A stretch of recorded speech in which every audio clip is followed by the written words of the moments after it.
আমরা এই ভিডিওটির সাহায্যে Adobe Photoshop এর যে টিউটোরিয়াল সিরিজ আছে সেটাকে চালু করতে যাচ্ছি। ভিডিও শুরু করার পূর্বে কিছু ইম্পর্টেন্ট বিষয় আপনাদের সাথে শেয়ার করতে যাচ্ছি। Adobe Photoshop একটি সফটওয়্যার এবং এই সফটওয়্যারটিকে আয়ত্ত করতে পারলেই আপনি খুব সুন্দরভাবে কিন্তু ফটো এডিট করতে পারবেন বা বিভিন্ন ধরনের কাজ করতে পারবেন। আমাদের এই টিউটোরিয়াল সিরিজটি আপনারা যারা ফলো করবেন, ধরেই নিচ্ছি আপনারা একেবারে নতুন অবস্থায় Photoshop এর কোনো কিছুই জানেন না। এরপরেও কিন্তু আপনি এই টিউটোরিয়াল সিরিজটি যদি কমপ্লিট করতে পারেন, তাহলে আপনি কিন্তু মোটামুটি ভালোভাবেই Photoshop দিয়ে কাজ করতে পারবেন। আরো বেশি গুরুত্বপূর্ণ বিষয় হচ্ছে আপনি ধরেন অ্যাজ এ ফ্রিল্যান্সার অথবা ইউটিউবার অথবা Instagram বা Facebook এর জন্য আপনি ফটো এডিট করতে চাচ্ছেন। খুব চমৎকারভাবে প্রফেশনাল লেভেলের কিন্তু আপনি ফটোকে এডিট করতে পারবেন। আর Photoshop যেহেতু ফটো এডিটিং সফটওয়্যার, তো এটার কাজই তো আমরা ফটো এডিট করব। এছাড়াও ফটোর মধ্যে বিভিন্ন ধরনের এলিমেন্ট এড করা, বিভিন্নভাবে ফটোর ব্যাকগ্রাউন্ড রিমুভ করা, ফটোর মধ্যে অসংখ্য কাজ থাকে। সে সমস্ত জিনিসও কিন্তু আমরা আমাদের এই কোর্সে ইনক্লুড করে রেখেছি। এটা আমাদের হচ্ছে একদম প্রথম ক্লাস এবং এই প্রথম ক্লাসে আমরা অনেকগুলো গুরুত্বপূর্ণ বিষয়ে ফোকাস করব। তার জন্য অবশ্যই ভিডিওটি আপনারা মনোযোগ সহকারে দেখবেন। যদি পসিবল হয়, আপনাদের এরকম অভ্যাস থাকে যেরকম আমার আছে যে আমি আসলে ভুলে যাই, এই কারণে আমি সবকিছু খাতায় নোট ডাউন করার চেষ্টা করি। পসিবল হলে আপনারা খাতায় নোট ডাউন করবেন। দেখেন, একটা বিষয় ক্লিয়ার করা উচিত, সেটা হচ্ছে Adobe Photoshop অনেকে আছেন 10 বছর 15 বছরও ব্যবহার করছেন। এরপরেও যদি আপনি তাকে জিজ্ঞাসা করেন, ভাই আপনি Photoshop এ সবকিছু পারেন? সে বলবে, না ভাই আমি এখনো অনেক কিছু পারি না বা অনেক কিছু শিখছি। সফটওয়্যারটা এরকম। কিন্তু এমন না যে এটা শেখা যাবে না বা এটা আয়ত্ত করা যাবে না, অল্প সময়ে এটা শেখা যায় না, এরকমটা না। আমার এই টিউটোরিয়াল সিরিজ দেখার পর আপনি যেকোনো ফটোকেই এডিট করতে পারবেন। বেসিক কিছু প্রশ্ন দিয়ে শুরু করা যাক। প্রথম প্রশ্নটা আসে এরকম, Adobe Photoshop আমি এত ভার্সন ব্যবহার করি, আমার পিসি কনফিগারেশন কি হওয়া উচিত? তার জন্য আপনি যে ভার্সনেরই Photoshop ব্যবহার করেন না কেন, চলে যাবেন গুগলে। শর্টকাট মেথড হচ্ছে এটা, সার্চ করবেন। ধরেন আমরা Adobe Photoshop 2023 যেটা আছে সেটার পিসি রিকোয়ারমেন্ট একটু দেখে নিই। এই যে দেখতে পাচ্ছেন Adobe Photoshop on desktop technical requirements, তো আমরা এটা দেখব। এটা হচ্ছে তাদের অফিসিয়াল সাইট এবং সবসময় ইনফরমেশনগুলো অফিসিয়াল সাইট থেকেই দেখার চেষ্টা করবেন। এটা হচ্ছে মিনিমাম রিকোয়ারমেন্ট, মানে এটা থাকতেই হবে। প্রসেসর হচ্ছে মাল্টিকোর থাকতে হবে, ইন্টেল, AMD, WinARM প্রসেসরও সাপোর্ট করবে। অপারেটিং সিস্টেমে রয়েছে Windows 11 version 24H2, version 23H2, Windows 10 version 22H2, version 21H2, LTSC, অর্থাৎ উইন্ডোজ 10 এবং 11 দুইটা অপারেটিং সিস্টেমে আপনি 2023 যে ভার্সনটা আছে সেটা কিন্তু সাপোর্ট করবে। আর র্যাম হচ্ছে আপনার মিনিমাম 8GB র্যাম থাকতে হবে। এখন ধরেন আপনার কম্পিউটারে 4GB র্যাম আছে, সেক্ষেত্রে আপনি তো ইনস্টল করতে পারবেন, আপনি ইউজও করতে পারবেন। যখন আপনি একটু লাইট ওয়েট কাজ থেকে হেভি কাজের দিকে মুভমেন্ট করবেন, তখনই দেখবেন যে ল্যাগ করছে বা বিভিন্ন ধরনের প্রবলেমগুলো আপনাকে ফেস করতে হচ্ছে। এখানটায় দেওয়া আছে আপনার 16GB বা তার বেশি হলে র্যাম মোটামুটি আপনি স্মুথলি ইউজ করতে পারবেন। এছাড়াও বলছে যে Intel or AMD CPU having AVX2 support. তো ম্যাক্সিমাম প্রসেসরগুলোতে AVX2 সাপোর্ট থাকে, এটা নিয়ে টেনশনের কিছু নাই। বাকি যে বিষয়গুলো আছে এগুলো মোটামুটি থাকে যদি আপনার কাছে হচ্ছে ইন্টেল বা AMD র প্রসেসর থাকে। আর CPU হচ্ছে DirectX 12 যে, এটা সাপোর্ট থাকতে হবে। 1.5GB অফ GPU মেমোরি থাকতে হবে। আর GPU যেটা, সেটা হচ্ছে নিউয়ার দেন 7 ইয়ার্স, অর্থাৎ এর আগের গুলো যদি আপনি এই ভার্সনে ব্যবহার করতে যান তাহলে আপনার জন্য ক্রিটিক্যাল হয়ে যাবে। আপনি এর থেকে পূর্বের ভার্সন যেগুলো আছে সেগুলো ব্যবহার করতে পারেন। আর এখানে বলা হচ্ছে যে 4GB of GPU memory, 4K display and greater যদি হয় এর থেকে, মানে 4GB থেকেও যদি আপনার graphics card, external graphics card, এখানে ইন্টারনাল গ্রাফিক্স বলা হচ্ছে না, অবশ্যই 4GB বেশি হতে হবে। এছাড়াও দেখতে পাচ্ছেন Photoshop graphics processor, GPU card থাকতে হবে এখানে বলা হচ্ছে। আর হচ্ছে মনিটর মিনিমাম রিকোয়ারমেন্ট হচ্ছে 1280x800 এবং 100% স্কেলিং থাকতে হবে, অথবা 1920x1080, এটাকে আমরা ফুল এইচডি বলে থাকি, আর এটা হচ্ছে এইচডি। তো এই দুইটা অপশন অবশ্যই আপনার মনিটরে থাকতে হবে, আদারওয়াইজ আসলে আপনি প্রপার কালার বা প্রপার স্কেলিংটা সেটা করতে পারছেন না। আর এখানে বলাই হচ্ছে যে ফুল এইচডি ডিসপ্লে অথবা এর থেকে হায়ার হলে বেটার হয়। আর ভিডিও র্যাম হচ্ছে মিনিমাম রিকোয়ারমেন্ট হচ্ছে 1.5GB আর 2GB হলে বেটার। আর হার্ড ডিস্কের যে স্পেস 10GB হচ্ছে অ্যাভেলেবেল থাকতে হবে হার্ড ডিস্কের স্পেস ইনস্টল করার সময়, আর এটা 100GB অ্যাভেলেবেল হলে হার্ড ডিস্কের জন্য বেটার। আর ফাস্ট কাজের জন্য SSD বেটার, আর এর থেকেও যদি আপনি আপগ্রেড ইউজ করতে পারেন তো আরো বেটার। এখানে আরো অনেক কিছু টুকটাক আছে, আপনারা এইগুলো একটু পড়ে নিতে পারেন। তো এইভাবে এখন আপনি যখন যে ভার্সনটা ব্যবহার করবেন সেই ভার্সন অনুযায়ী কিন্তু আপনার কম্পিউটার হতে হবে। এরকমটা না যে ভাই আমি লেটেস্ট ভার্সন ব্যবহার করি, লেটেস্ট ভার্সন ব্যবহার করার কোনো প্রয়োজন নেই। হ্যাঁ, যদি আপনি এআই বেসড কাজ করেন সেই ক্ষেত্রে আপনার একেবারে লেটেস্ট ভার্সন দরকার আছে। কিন্তু আপনি as a professional Photoshop designer হিসেবে যদি কাজ করতে চান তাহলে আপনাকে আমি বলব যে আপনার পিসি অনুযায়ী যেটা বেস্ট আপনি স্মুথলি যেটা দিয়ে কাজ করতে পারবেন সেই সফটওয়্যারটা ইনস্টল করবেন, সেই ভার্সনটা ইনস্টল করবেন। আর ম্যাক্সিমাম সফটওয়্যারের ফটোশপের কাজগুলো কোয়াইট সিমিলার। তো আপনাকে হেসিটেট হওয়ার কোনো কিছু নাই। ভাই টুলস এই পাশে ছিল, ওই পাশে ছিল। আপনি অটোমেটিক্যালি বুঝতে পারবেন যে হ্যাঁ, এখানে এটা ছিল, এখানে এটা ছিল, এই টুলসের এই কাজ। তো এইগুলো কোনো চেঞ্জ করা হয় নাই।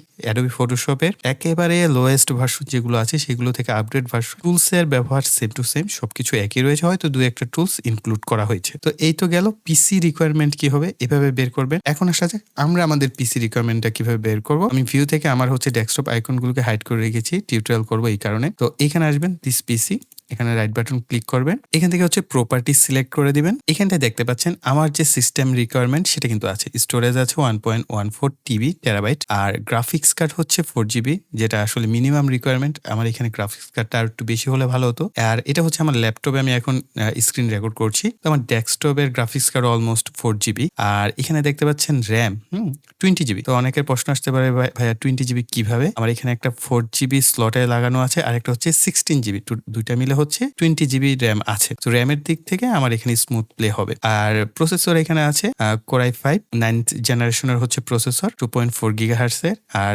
এখানে দেখতে পাচ্ছেন র্যামের স্পিডটা হচ্ছে 2666 MHz এর মতো। আমার যেহেতু ইন্টেল প্রসেসর সেটার জন্য আমার এই র্যাম পারফেক্ট। আর উইন্ডোজ হচ্ছে 11 দেওয়াই আছে, এটা আমার এই ল্যাপটপের সাথেই আসছে এবং ভার্সনটা আপডেট হওয়ার সাথে সাথে এখানে আপডেট হয়ে যায়। এই কারণে 25H2 ভার্সন বর্তমানে আমার অ্যাভেলেবেল আছে। দেখতে পাচ্ছেন আপ টু ডেট উইন্ডোজ কিন্তু এখানটায় রয়েছে। এভাবে হচ্ছে আপনি পিসি রিকোয়ারমেন্টটা দেখবেন। পিসি রিকোয়ারমেন্ট দেখার পর এটার সাথে যেই ভার্সনের সফটওয়্যারটা অর্থাৎ Adobe Photoshop সফটওয়্যারটা আপনার পিসির জন্য পারফেক্ট সেই সফটওয়্যারটা ইনস্টল করবেন, দেন আমার সাথে কন্টিনিউস করবেন। ওকে, আর সফটওয়্যার কোথায় পাবেন ভাই এটা আমাকে জিজ্ঞেস করবেন না। আপনি Adobe Photoshop শিখছেন, এজ এ ফ্রিল্যান্সার হিসেবে আপনি কাজ করবেন, এজ এ ইউটিউবার হিসেবে কাজ করবেন, এজ এ কন্টেন্ট ক্রিয়েটর হিসেবে কাজ করবেন। তো এই সমস্ত বিষয়ে আপনাকে নিজেকেই খুঁজে বের করতে হবে। তো সফটওয়্যার বিষয়ে আমি কোনো কথাই বলবো না, এটা একান্তই আপনাদের ব্যক্তিগত ব্যাপার। এখন আমার কাছে যে ফটোশপ সফটওয়্যারটি আছে এটা হচ্ছে 2023 ভার্সন, অর্থাৎ 2023 যে ভার্সন আছে সেটা। তো আমরা এটাকে ওপেন করে নিচ্ছি। তো সফটওয়্যারটি ওপেন হওয়ার পর যখন এটার মধ্যে কোনো ধরনের কাজ করাই হবে না, তো আমি আমার ল্যাপটপে ফটোশপ দিয়ে তেমন কোনো কাজই করি না। আপনাদের জন্য যেহেতু টিউটোরিয়াল করছি এই কারণে আমি আমার ল্যাপটপ থেকেই দেখাচ্ছি। আমি আমার সমস্ত কাজ আমার ডেস্কটপে করি এবং আমি সেম ভার্সনটাই ব্যবহার করে থাকি, অর্থাৎ 2023 ভার্সন যেটা আছে এটাই ব্যবহার করে থাকি। তো এটাকে ওপেনিং স্ক্রিন বলতে পারেন এবং এই ওপেনিং স্ক্রিনে যা যা থাকে এটার সাথে অবশ্যই আপনার পরিচয় হওয়া উচিত, কারণ এইখান থেকে আপনার কাজটা যা আছে সমস্ত বিষয় শুরু করবেন। আর এখানে দেখতে পাচ্ছেন ফাইল আছে। ফাইলের ভিতরে অসংখ্য অপশন থাকে, যেমন নিউ আছে, ওপেন আছে, আরো বিভিন্ন। তো এইগুলো বলে বলে আপনাদের মাথা নষ্ট করার কোনো প্রয়োজন নাই। এগুলো সম্পর্কে আপনারা ধীরে ধীরে জানতে পারবেন। আমরা যেহেতু ক্লাস বাই ক্লাস করছি, তো প্রত্যেক ক্লাসে আমরা যেটা ব্যবহার করবো আপনি সেটা শিখলেই দেখবেন অটোমেটিকলি আপনার এই বিষয়গুলো আয়ত্ত হয়ে যাবে। তারপরও আরেকটা বিষয় আপনাদেরকে বলে দিচ্ছি, ধরেন অনেক ক্ষেত্রে হয় না কিবোর্ড থেকে আমরা শর্টকাট কমান্ড ব্যবহার করি, সেই ক্ষেত্রে এইখানে দেখতে পাচ্ছেন এই যে নিউ, যদি আমরা কোনো ফাইল নিতে চাই অর্থাৎ ফটোশপের নতুন পেজ নিতে চাই, Ctrl+N প্রেস করব। ওপেন প্রজেক্টের জন্য Ctrl+O প্রেস করব কিবোর্ড থেকে, তাহলে ওপেন হবে। তো এছাড়াও দেখতে পাচ্ছেন আপনার যেই অপশনে যেতে চান সেই অপশনের জন্য কিন্তু আপনার কিবোর্ড শর্টকাট গুলো এই ডান পাশেই দেয়া রয়েছে। মোস্ট ইম্পর্টেন্ট এবং সবচেয়ে বেশি আমরা ব্যবহার করব সেটা হচ্ছে Ctrl+S, অর্থাৎ আপনি যখনই কোনো কাজ করবেন সেই ফাইলটাকে আপনার সেভ করতে হবে।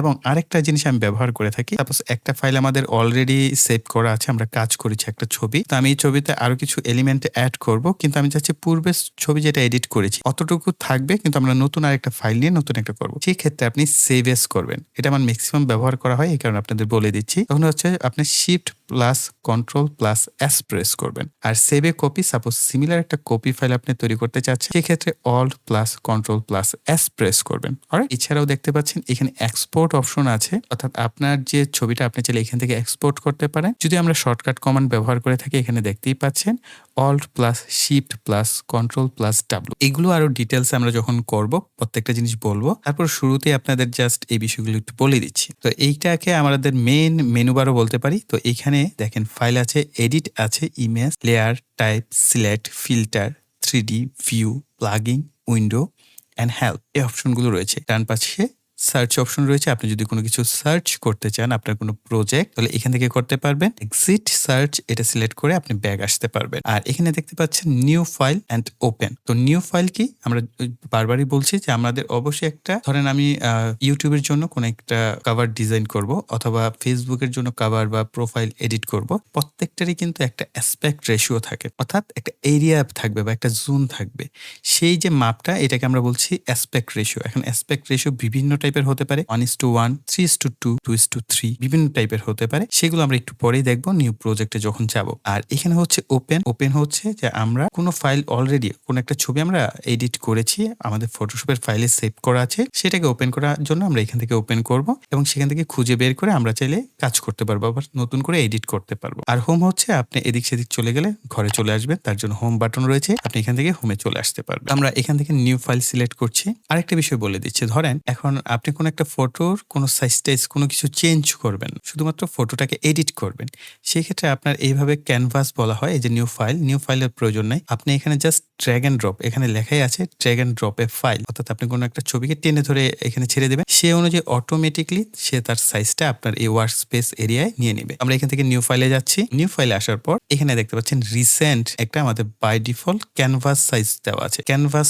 হচ্ছে কি, ধরেন ক্যানভাস কি আমরা আঁকা আঁকির জন্য জানি না যে ক্যানভাসের মধ্যে ড্রয়িং করা হয় বা আর্ট করে, যারা আর্টিস্ট, ঠিক সিমিলার আমরা তো এটা একটা ফটোশপ, তাই না? ফটোশপের মধ্যে কি ফটোকে আমরা বিভিন্ন ভাবে শেপ দিব, ড্র করব, রিমুভ করব, অ্যাড করব, হ্যাঁ, ডিজাইন করব। এই কারণে আমাদের এখানে ক্যানভাসের একটা সাইজ দিতে হয়। এটা বাই ডিফল্ট একটা সাইজ দেয়া আছে। যদি মনে হয় যে না আমাদের এরকম সাইজ না, আমার এখানে দেখেন আরো অসংখ্য অপশন আছে, যেহেতু আমি এটা এখনো ব্যবহার করিনি, এখানে সেভ কোনো কিন্তু আমাদের ক্যানভাস নাই। দেখেন এখানে ফটো যদি আমরা দেখি, ফটোর যে ডিফল্ট সাইজগুলো হয় আপনার, সেই সাইজ অনুযায়ী প্রত্যেকটা জায়গায় অপশনগুলো রয়েছে যে আপনি চাইলে এই সাইজে নিতে পারেন, এই সাইজে নিতে পারেন, এত ইঞ্চি বা এত ইঞ্চি নিতে পারেন। তো প্রিন্ট করার জন্য বিভিন্ন সাইজ থাকে আমরা জানি।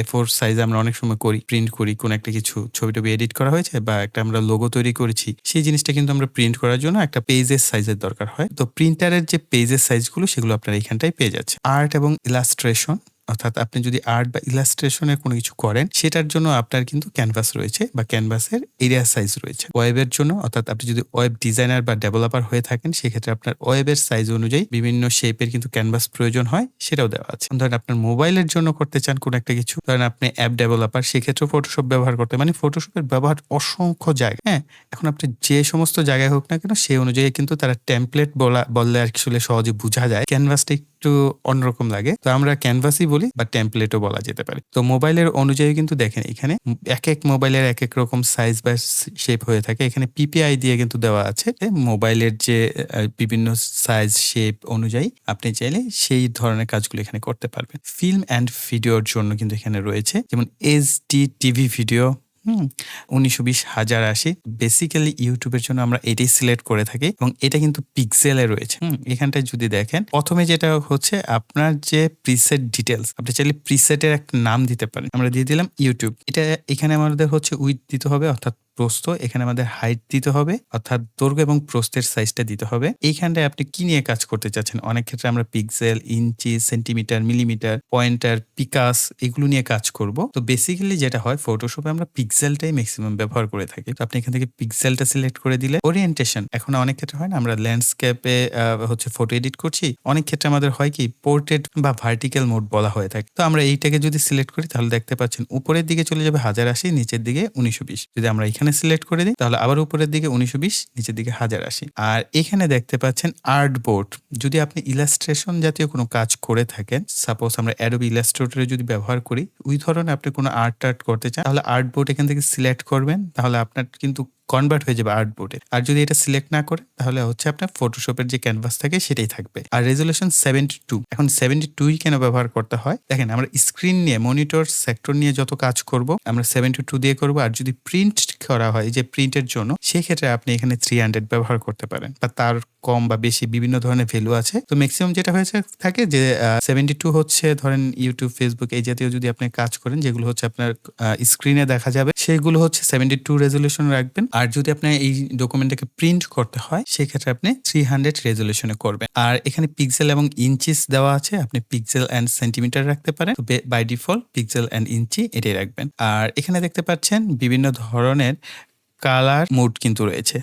এই কালার মোডগুলো হচ্ছে বিট ম্যাপের জন্য আলাদা। আপনি যদি গ্রে স্কেলে করতে চান তাহলে আলাদা, আরজিবির জন্য আরজিবি আলাদা। আরজিবি হচ্ছে আমাদের যে স্ক্রিন টাইপ যেটা বললাম, মনিটর টাইপ কোনো কিছু ধরেন আপনার এই ছবিটা হচ্ছে মোবাইলে দেখবে বা কম্পিউটার বা ল্যাপটপ স্ক্রিনে দেখবে তাহলে হচ্ছে আরজিবি কালার রাখবে। আর সিএমওয়াইকে হচ্ছে প্রিন্ট করার ক্ষেত্রে ব্যবহার করবেন। যদি আপনি ল্যাব কালার দরকার হয় তখন আপনি ল্যাব কালার এখানে হচ্ছে ইউজ করতে পারবেন। বাই ডিফল্ট আমরা আরজিবি কালার এটা সেটআপ রাখবো। এরপরে হচ্ছে দেখতে পাচ্ছেন ব্যাকগ্রাউন্ড যে কন্টেন্ট, এখানে বেশ অনেকগুলো অপশন আছে। হোয়াইট অর্থাৎ আপনার ফটোর ব্যাকগ্রাউন্ডটা কি থাকবে, ক্যানভাসের কালারটা কি থাকবে, white, black, background colour, transparent অর্থাৎ ব্যাকগ্রাউন্ড লেস থাকবে, কাস্টম আপনি চাইলে নিজস্ব কোনো কাস্টম কালারও ব্যবহার করতে পারবেন। তো আমরা বাই ডিফল্ট আপাতত এটাকে হোয়াইট রাখছি। এরপর আছে অ্যাডভান্স অপশন, এখানে যদি সিলেক্ট করেন কালার প্রোফাইল, যদি আপনার কালার প্রোফাইল সম্পর্কে আইডিয়া থাকে তাহলে এইখান থেকে আপনি কালার প্রোফাইলটা সিলেক্ট করে দিতে পারেন। ডোন্ট কালার ম্যানেজমেন্ট অপশন আছে, ওয়ার্কিং আরজিবি, এসআরজিবি এটাও রাখতে পারেন, অ্যাডোবি আরজিবি এটাও রাখতে পারেন, অ্যাপেল আরজিবি অর্থাৎ আপনি